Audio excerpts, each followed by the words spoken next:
Have you ever wondered why some people seem to glide through life effortlessly, while others stumble from one hardship to the next? Why do misfortunes sometimes fall on the kindest souls, and blessings grace the most unlikely people? Is it random? Is it fate? Or is there something deeper at work, an invisible law quietly shaping the course of our lives? Let me tell you a story. In a small village long ago, there was a humble farmer named Samchai. He was known for his kindness, always lending a helping hand, never turning away a traveler in need. Yet, one year, a terrible storm destroyed his crops. His home was flooded and his family left hungry. The villagers whispered, "How could this happen to such a good man?" And just across the valley, another man, cruel, selfish, and cold-hearted, grew rich that same season. His fields flourished, his barns overflowed, and his fortune seemed endless. It didn't make sense. And that, my friend, is where the mystery begins. You see, in Buddhist teachings, there's a truth that threads through the fabric of existence, unseen yet undeniable. It's called karma, a natural law, much like gravity or the turning of seasons. But unlike what many people believe, karma isn't a cosmic punishment or divine reward system. It's not about judgment from a higher power.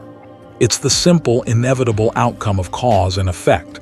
Every thought you think, every word you speak, every action you take, they are like seeds. Some seeds sprout quickly, others lie dormant for years, even lifetimes.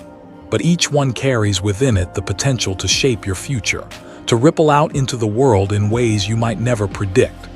Karma, in its most profound sense, means action. Not merely what you do with your hands and feet, but what stirs in your heart, what forms in your mind, what escapes your lips. It's the unseen force set in motion by intention.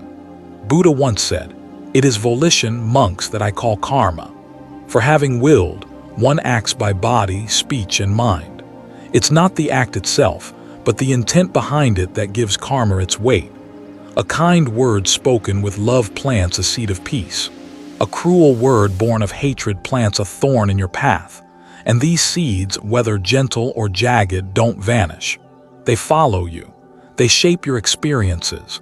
They color the people you meet, the obstacles you face, the joys you're given. But here's the thing, and this is where so many get it wrong. Not all karma is the same. Some seeds grow tall and strong, casting long shadows over your life. Others sprout like wildflowers, small and fleeting. Buddhism recognizes that karma carries different weights, different intensities, and ripens at different times.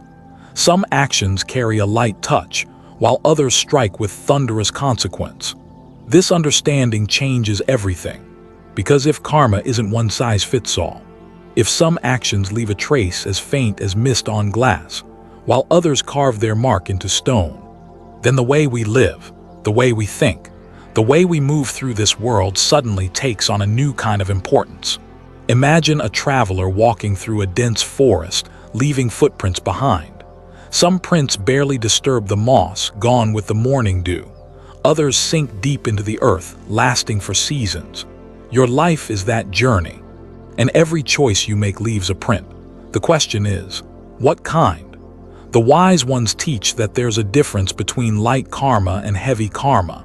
Some deeds carry such immense force, they alter the very trajectory of your existence. Others are softer, easier to shift, more easily overcome. And this is not theory. It's a truth woven into the stories of saints and sinners, kings and beggars, and ordinary souls like you and me.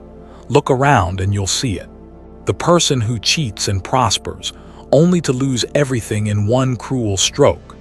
The quiet grandmother whose kindness outlives her, her name still spoken with tenderness decades after she's gone.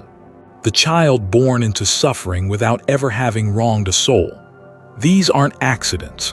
They are the flowering of old seeds, the ripening of karma. But to understand it fully, to grasp why some karma is heavy and some light, we need to go deeper. We need to look at what makes a seed potent. Is it the soil it falls into, the hand that plants it, the intention behind it, or perhaps a delicate combination of all these things? In the journey ahead, we'll uncover the essence of karma itself, Explore how it takes root and, most importantly, what gives it weight. Not through abstract philosophy, but through the stories of people, ancient and modern, whose lives have danced to the rhythms of cause and effect. And you might be surprised to find how your own life, the triumphs you've claimed, the sorrows you've endured, are already being quietly shaped by these unseen forces. But don't be afraid, because the most powerful teaching of karma is this: it is not fixed. You are not condemned by your past. You are not doomed to suffer the seeds you once sowed. At every moment, you hold the power to plant new seeds, to cultivate new beginnings. And when you understand the difference between light and heavy karma, when you see how intention, action, and awareness intertwine, you'll discover that you are far more than a victim of fate. You are a gardener of your destiny. So stay with me, because the ground beneath your feet holds stories you've never heard, and the seeds in your hand are waiting to be chosen. The path to understanding karma, its nature, its weight, and its quiet, inevitable return begins now. There's a saying in the East, "As the seed, so the fruit." A simple phrase, yet it holds the entire truth of karma within it, because karma is nothing more and nothing less than the law of cause and effect. But let's be clear, it isn't magic. It isn't superstition. And it certainly isn't some vengeful deity keeping score. It's nature. It's the most natural thing in the world. Think about it. You plant a mango seed, you won't get an apple tree. Plant a thorn bush and you'll harvest thorns. It doesn't matter if you forget where you planted it. Sooner or later it'll grow, it'll bear its nature, and it will find you. Karma works the same way. Every thought you harbor, every word you release, every action you take, they're like seeds scattered on the fields of your life. Some sprout quickly, others bide their time, but each one is destined to ripen, not because someone up there is keeping score, but because that's simply how the universe works. You throw a stone into a still pond and ripples spread outward. The stone forgets it fell, but the water remembers. In Buddhism, karma isn't confined to deeds alone. It begins with intention. When you reach out a hand to help a stranger, what stirs within you? Is it love, duty, a hidden desire for praise? When you strike out in anger, what moves you? Fear, pride, pain. The Buddha taught that it is volition, the will behind the act, that defines karma's weight and nature. A child might break a glass by accident. A thief might shatter it out of greed. The act is the same. The intention is not. And it's this intention that shapes the effect. Buddhist texts explain karma through countless parables and images. One of my favorites is of a man walking through a field, dropping seeds from his pocket. He doesn't notice some are flowers and some are weeds. Years later, he returns to find a wild, tangled garden, beautiful and terrible in equal measure. Isn't that what life feels like sometimes? Moments of unexpected joy, pockets of sorrow we can't trace, paths we stumble upon, never knowing how they were laid. Karma doesn't always bloom in this lifetime. Some seeds burst through the soil within days. A careless word turns a friend to an enemy. A kind gesture wins a heart. Others lie dormant for years or lifetimes until the conditions are right. And this is where many people misunderstand. You see, life isn't a linear ledger. It's not a neat book of accounts where good deeds bring immediate rewards and bad deeds, swift punishments. It's a vast, intricate web of causes and conditions, endlessly intertwining. Imagine dropping a single stone into a lake. The ripples spread, intersect, and merge with ripples from other stones, some from this life, some from countless lives before. Which wave belongs to which stone? Could you trace it? And yet, the water never forgets. In this endless dance of cause and effect, three types of karma are constantly at play. One, past karma, the seeds you've sown in previous lives, now ripening. Two, present karma, the seeds you're planting right now, through thought, word, and deed. Three, future karma, the results of your current actions, to ripen in time. This understanding brings with it both a heavy responsibility and a profound hope. Because while some of your past seeds will inevitably bloom, whether you like it or not, you're also planting new ones every moment. Every time you choose compassion over cruelty, honesty over deceit, peace over anger, you scatter fresh seeds. And some of those, my friend, can even weaken the weeds of old karma. This is why Buddhism never teaches fatalism. You are not a prisoner of your past. You are not condemned by old mistakes. Yes, there are ripples you cannot undo, but you can shape the waves to come. The law of karma is the ultimate teacher. It reminds us that nothing happens without a cause. Joy doesn't fall from the sky. Suffering doesn't sprout from nothing. Every result has a reason. Every moment is the fruit of something. And in understanding that, we take back control. Not by clinging to control and fear, but by living with wisdom. When you realize your thoughts matter, you begin to guard them. When you see your words shape futures, you choose them with care. When you know every action leaves a trace, you move through the world more gently, and gradually your garden changes. The thorny, overgrown paths begin to clear. New flowers take root. The air around you softens, not because fate was kind, but because you learned to plant different seeds. This isn't just ancient philosophy. Modern science now echoes similar truths. Neuroscience teaches us that thoughts rewire the brain. Actions shape habits. Habits carve character, and character molds destiny. What Buddhism called karma, today's psychologists might call behavioral conditioning, cognitive bias, or neuroplasticity. Different names, same law, cause and effect. So the next time life surprises you, whether with a blessing or a blow, don't ask, "Why me?" Ask instead, "What seed gave rise to this?" And more importantly, what seed can I plant now? Because understanding karma isn't about predicting the future. It's about transforming the present. And by doing so, reshaping the future one quiet, intentional act at a time. And as we journey deeper, you'll see not all seeds carry the same weight. Some drift like feathers, others fall like stones. And understanding which is which, that's where the real wisdom lies. We ended our last reflection on a quiet, important truth. Not all seeds are the same. Some drift softly on the wind, leaving barely a trace. Others hit the ground like thunder, shaping not just your life, but the lives around you for years or lifetimes to come. And so, in the vast universe of karma, there exists a natural distinction. A difference not in kind, but in weight. Light karma, heavy karma. But what makes one deed feather-light and another sink like a stone into the depths of your destiny? Let's begin where it matters most, in the mind.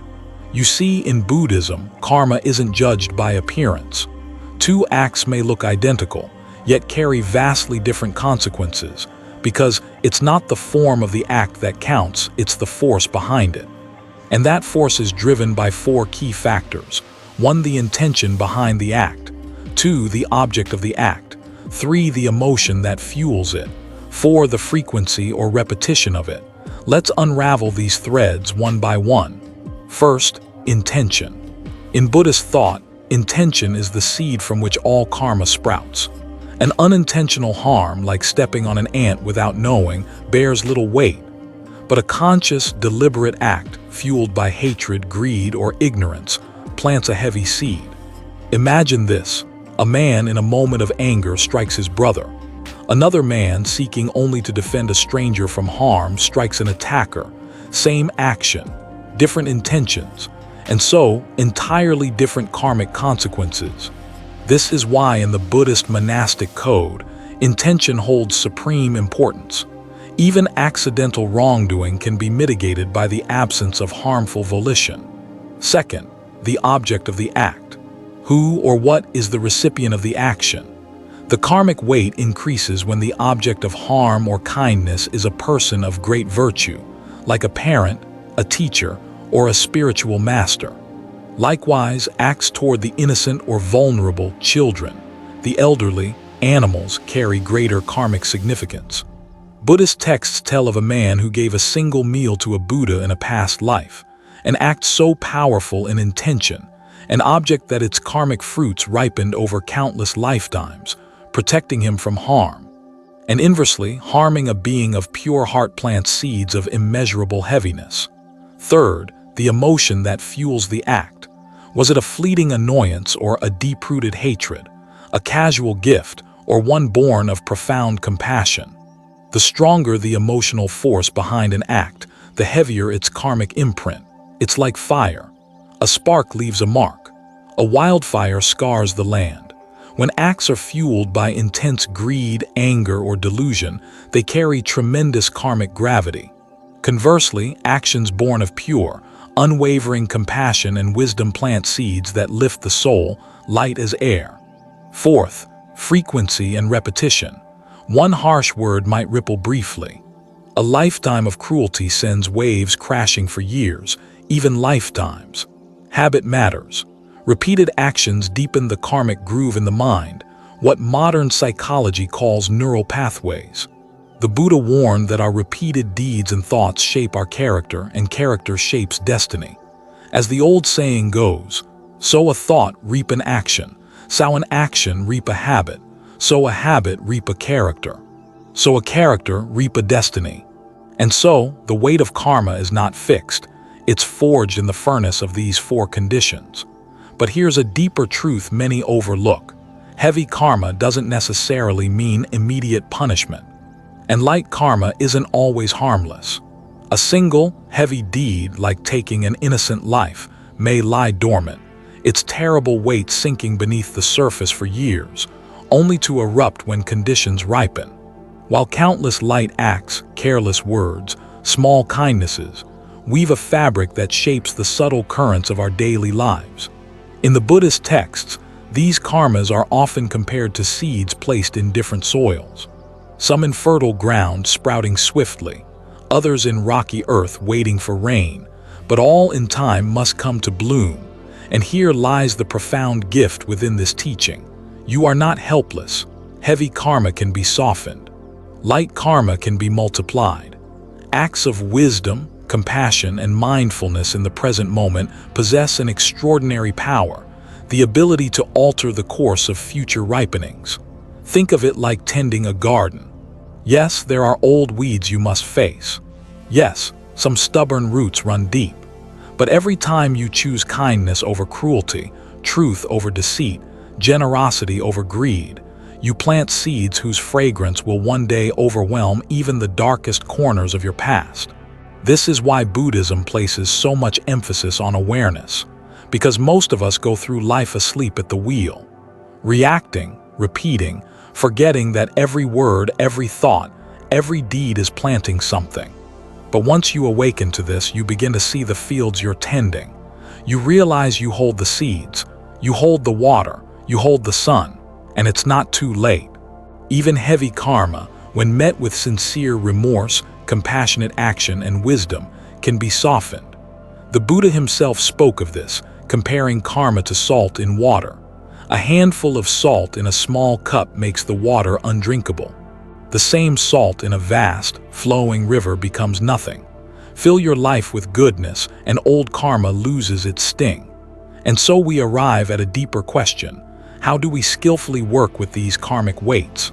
How do we navigate a life where some seeds bloom quickly, while others lie buried in shadow? That, my friend, is where the understanding of karmic ripening comes into play. Because not only do deeds have weight, they have timing.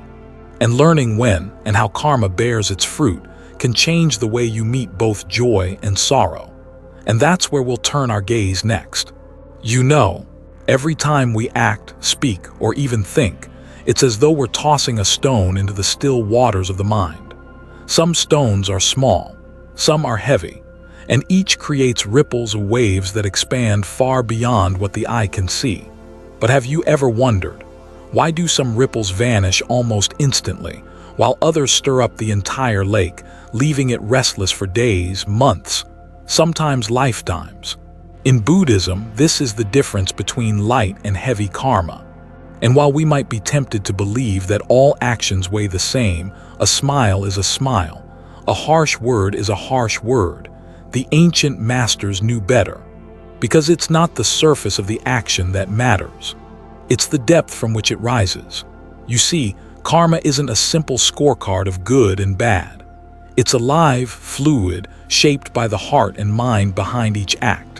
And the weight of karma, whether it's light like a drifting feather or heavy like a grinding stone, depends on far more than what is done. It depends on why it was done, how it was done, and the unseen echoes it sends through the world. Let me tell you a story. There was once a merchant who lived in a small village by a river. Every morning he would cross the water, carrying his goods to market. One morning, in haste, he accidentally stepped on a tiny insect and killed it. Unaware, he kept walking. Elsewhere, another man, driven by envy, plotted to ruin his neighbor's family and succeeded. On the surface, one might think, both killed a life, both harmful. But in the subtle laws of karma, they could not be more different. The merchant's action, though unfortunate, was unintentional. There was no malice, no desire to harm, no joy in the act. Its karmic weight was light, a ripple that quickly faded. The other man, however, acted with intention, driven by hatred, fully aware of his motives. His karma was heavy, a stone plunging deep, stirring dark currents for lifetimes. And this is the truth the Buddha pointed to. The weight of karma lies not just in what we do, but in the mind that moves us. Intention is the first seed. A fleeting, careless thought is one thing, but a deliberate, nurtured intention, whether for kindness or cruelty, is a different force altogether. Yet even intention is colored by emotion. Was your act born from compassion, from jealousy, from fear? An act of giving done for pride leaves a far different mark than one offered in sincere kindness. And so, karma grows heavier when it's fueled by darker emotions, greed, hatred, delusion. Like fire fed with oil, these emotions intensify the effect, leaving deeper impressions on the stream of consciousness. But there's more. The Buddha taught that the moral gravity of the one you affect also shapes the weight of karma. To harm a stranger carries one weight. To harm a parent, a teacher, or a person of great virtue weighs far heavier. Why? Because some beings carry a spiritual weight in this world. They serve as vital threads in the great tapestry of life. Severing those threads tears not just their path, but ripples through many others. It's like striking a stone in an empty field versus shattering a stone in a dam. The first affects little, the second releases a flood, and the story doesn't end when the act is done. Because karma takes into account the actual consequence of your action. A careless word may land harmlessly, or it may linger in a heart for years, altering the course of a life. An impulsive insult shouted in anger can be forgotten in a moment or remembered on a deathbed. The more harm or benefit caused, the heavier the karmic seed. Yet perhaps the most beautiful teaching of all is this: karma is not set in stone. Even after an act is done, the weight it carries can shift. If one recognizes a harmful deed, sincerely repents and dedicates themselves to righting that wrong, the karmic burden lightens. Like a traveler laying down a heavy pack, the weight eases with every step toward goodness. Conversely, to persist in harm, to repeat it, or to refuse reflection only deepens the groove, making the karma heavier, its ripening more inevitable. And so you see, what makes karma light or heavy is not a fixed equation. It's a living, breathing law shaped by countless threads, the depth of intention, the purity of emotion, the moral standing of the one affected, the extent of harm or benefit, and the heart's willingness to reflect, to change. In every moment you are planting seeds. Some will sprout into joy, some into sorrow, and many you won't even recognize as yours when they bloom. But whether the fruit is sweet or bitter, it all begins here, in the quiet, invisible garden of the mind. And perhaps that's the most humbling and hopeful truth of all, that even the heaviest karma can be met with the light of wisdom. Even the darkest seed can, with care, blossom into compassion. Now, having understood what gives karma its weight, one natural question stirs within us. When will these seeds bear fruit? Do the ripples of today's actions shape tomorrow, or lifetimes to come? The ancient masters spoke of this too, and to uncover the mysteries of when and how karma ripens, we'll need to step a little deeper into the river of cause and effect. Let's go. You know, life has a strange way of circling back to us. A kindness we offered years ago, to someone we barely remember. A careless word thrown out in anger, long forgotten by our conscious mind. And yet these moments don't vanish. They linger like seeds beneath the soil, waiting for just the right season to bloom.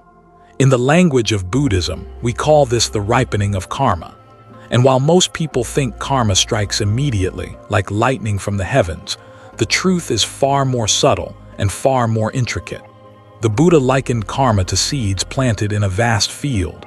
Some sprout quickly, some take years, others lie dormant for lifetimes, waiting for the perfect conditions to awaken. And so the question isn't if our actions will bear fruit, but when. There are moments when life seems unfair. The cruel prosper, the kind suffer. Good people face tragedies they didn't seem to deserve, while those who harm others walk free, untouched. It feels chaotic, but beneath that apparent randomness, there's an ancient, invisible law quietly unfolding. Karma ripens when conditions are right. Imagine a mango seed. You bury it in the earth. If the soil is fertile, the sun warm, the rains gentle, it sprouts in weeks. But plant it in dry, rocky ground and it may never break through. It waits, suspended between life and death, until one day the rains return. In just the same way, our actions settle into the stream of consciousness, traveling with us from moment to moment, from life to life, until circumstances align. But what determines those conditions? The Buddha taught that several factors shape when karma bears its fruit. First, the strength of the karmic seed. Some actions are so powerful for good or for harm that they ripen swiftly, even in this very life. An act driven by intense hatred or boundless compassion creates such deep imprints on the mind that its consequences unfold before long. These are known as weighty karmas. A person who commits an act of extraordinary cruelty, like taking innocent lives with clear intention, often experiences heavy, immediate consequences: inner torment, public downfall, or severe misfortunes. Likewise, a life-changing act of generosity or saving another from danger can bring astonishing fortune, clarity, and peace, even within this lifetime. Then comes proximity. Some karmas are like fast-burning flames. The anger you unleashed this morning might circle back by nightfall in the form of guilt, conflict, or a restless mind. Others, like ancient embers, smolder quietly, influencing subtle aspects of your life, the people you meet, the paths you're drawn to, the opportunities you either grasp or miss. But perhaps the most fascinating aspect is the interplay between past and present. You see, karma isn't a prison. It's a dynamic relationship between your past actions and your current state of mind. A harmful deed done in the past might be set to ripen as misfortune. But if you've transformed your heart, cultivated wisdom, and created new virtuous karma, its impact can be softened, even altered. It's like a storm approaching. If you've prepared, reinforced your home, and learned how to navigate the winds, its force won't devastate you the way it might have before. This is why in Buddhist practice, we emphasize not only understanding karma but actively purifying it through mindfulness, compassion, meditation, and sincere acts of goodness. Because even when a dark seed is set to ripen, the soil of the present moment determines how it will bloom. And sometimes, karma waits. It waits for just the right lifetime, for a particular relationship, for a karmic debt to cross paths once more.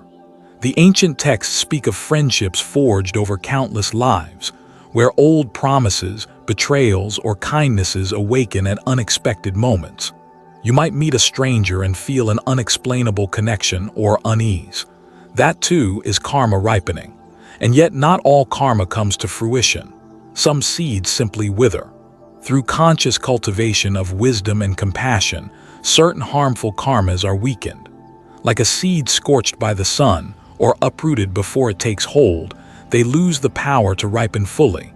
This isn't denial or escapism. It's the natural consequence of transformation. The Buddha once told a parable. A man drops a pinch of salt into a cup of water. It turns the water bitter.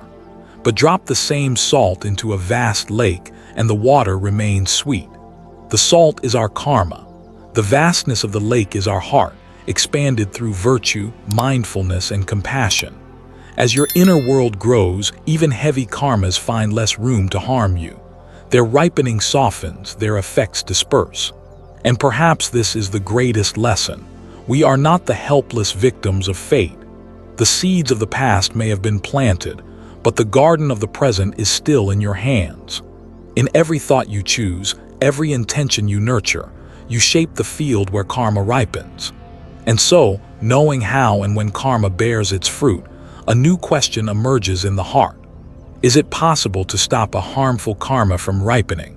Can we alter the course of what seems inevitable? The ancient masters believed it was not only possible, but essential. And in the next chapter, we'll step into the timeless wisdom of how to transform karma itself, how to face the ripening of old seeds with courage, and how to sow new ones that bloom with peace. Stay close. There's a weight some people carry, a silent heaviness they don't speak of, regrets they've buried, harms they've done, moments they wish they could take back, but time, relentless as it is, refuses to rewind. If karma is the law of cause and effect, and if our past actions inevitably bear fruit, is there any way to escape the shadow of heavy karma? Can we truly cleanse the stains left upon the mind, the heart, and the unseen threads that bind us to suffering? The Buddha was clear: karma is not fixed. It's fluid, dynamic, and responsive. And while every action leaves an imprint, those imprints can be softened, transformed, even purified. But how? The ancient masters taught that purification begins where karma was first born, in the mind. It isn't enough to merely wish away the consequences of the past. Karma doesn't respond to wishful thinking. It responds to intentional, conscious effort, to inner change that is so deep and sincere. It alters the very conditions that allow old karma to ripen. Imagine this: a drop of ink falls into a glass of clear water. It stains the water instantly, but if you keep pouring in clean, pure water little by little, the darkness fades. Eventually, the water runs clear again.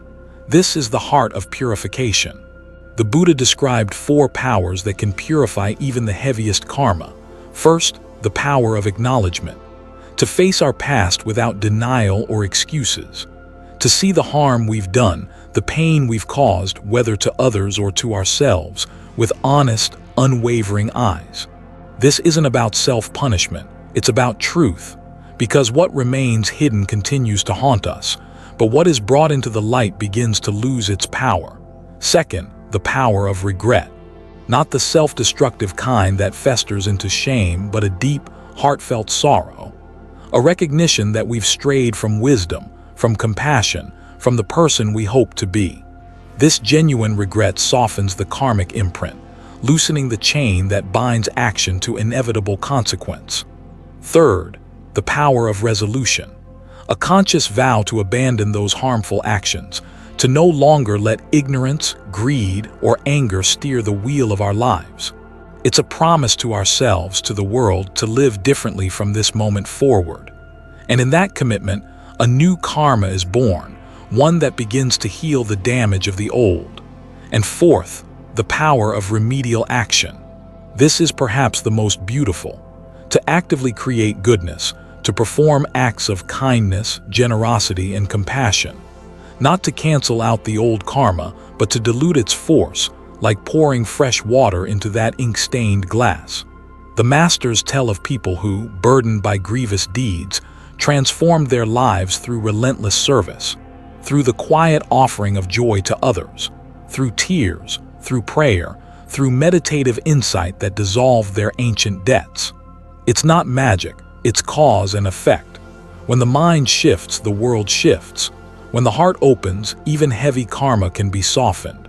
And perhaps more importantly, even if the consequences of past actions cannot be fully avoided, our relationship to them can change. A person who once sowed seeds of harm may, through deep practice and compassion, face their ripening karma with grace. What might have devastated them before now passes like a storm through a strengthened heart. There's a Tibetan saying, "If you want to know your past, look at your present. If you want to know your future, look at your present." In this very moment, through thought, through intention, through action, you are rewriting your karmic story. And in Buddhism, the greatest karmic purification is the realization of emptiness. The wisdom that sees all things, including karma itself, as impermanent, interdependent, and devoid of inherent, unchanging identity. When a person touches this insight, old karmas lose their grip. The mind that once clung to guilt or fear dissolves into spacious awareness. It's said that even the heaviest karma can be purified in a single moment of awakened clarity. But for most of us, it's a journey, a path of small, consistent steps, each kind word, each compassionate thought, each time we forgive, each time we choose stillness over anger. These are the waters that wash away ancient stains. And perhaps that is the quiet, unsung miracle of karma. It isn't only about retribution. It's about potential, the ever-present chance to begin again.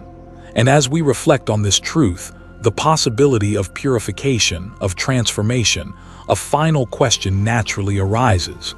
If karma can be changed, if heavy karma can be purified, then what happens to those seeds we've yet to see ripen? Can we live in such a way that new, wholesome karmas arise? That our future be shaped by peace, wisdom, and joy rather than suffering? In the closing chapter, we'll step into this final teaching, how to consciously plant new seeds, how to weave karma into our awakening, and how, ultimately, to transcend karma itself. The garden is yours to tend. And so, we arrive here.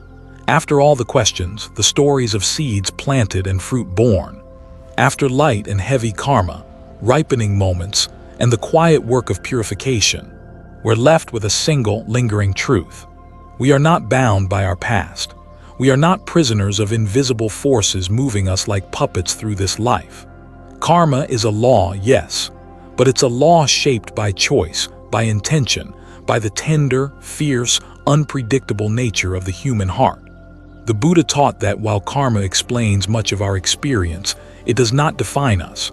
At the core of our being lies something untouched by karma's web, a still, silent awareness, a presence beyond cause and effect, the spacious, luminous nature of mind itself. You are not your karma. You are the one who experiences it, the one who can observe it, transform it, and ultimately transcend it. There's a story told in whispered halls of monasteries and dusty temple courtyards of a monk who asked his master, "When all my karma is exhausted, when no seeds remain to ripen, what will I become?" The old master smiled and said, "Like a flame that has no more oil, you will return to what you always were." And what is that? Not a void, not nothingness, but a boundless, luminous awareness, a clarity beyond fear, beyond desire, beyond identity. The true aim of the Buddhist path isn't merely to accumulate good karma and avoid bad. It's to see through the very illusion of self and other, good and bad, birth and death. To realize that beneath the endless play of causes and conditions lies a freedom that was never born and can never die. And yet, while we walk this earth, while breath moves through these lungs and sunlight graces our skin, we still plant seeds. Every thought, every word, every action shapes not only our future, but the future of all beings. Because in the vast net of life, nothing exists in isolation. Your kindness ripples outward in ways you'll never fully see. Your wisdom becomes a light in someone's darkness. Your silence in a moment of anger spares another heart. And in those quiet, unrecorded moments, karma shifts, not only for you, but for the world. This is why we practice. Not to escape life, but to awaken within it. To walk gently, to speak with care, to touch each moment with presence.